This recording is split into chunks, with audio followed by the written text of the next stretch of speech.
বিভীষিকাময়, আমাদের কাগজপত্র পর্যন্ত কিচ্ছু নাই, কিছু করতে পারছি না, অবস্থা নাই। কোটি কোটি টাকার সম্পদ নষ্ট করছে, যা জাতির জন্য লজ্জাজনক।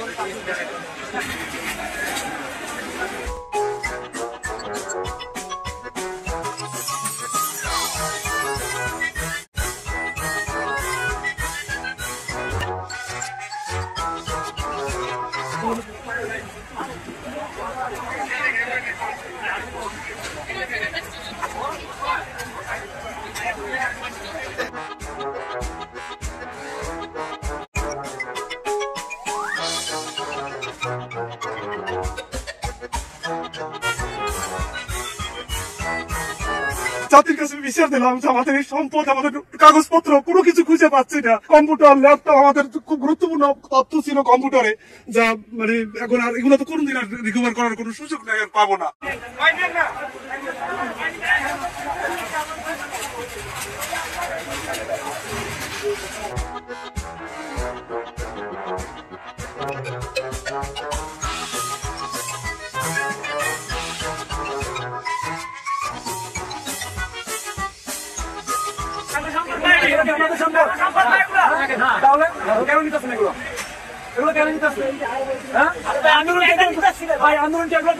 আমাদের ব্যক্তিগত কাগজপত্র ছিল, অফিসিয়াল কাগজপত্র ছিল, ডকুমেন্ট ছিল, সেগুলো পর্যন্ত সব ধূলিসাৎ করে নিয়ে গেছে, আর ভাঙ্গে চলে গেছে। আমাদের দেশটাকে অনেক দূর পিছিয়ে দিয়ে গেছে, যা কয়েকদিন পরে বুঝতে পারবে যে সংসদের ভিতরে কোনো বসার মতো কাজ, এটা তো বাহিরের অংশ, মূল ভবনের ভিতরে দিয়ে একটু দেখেন কি অবস্থা।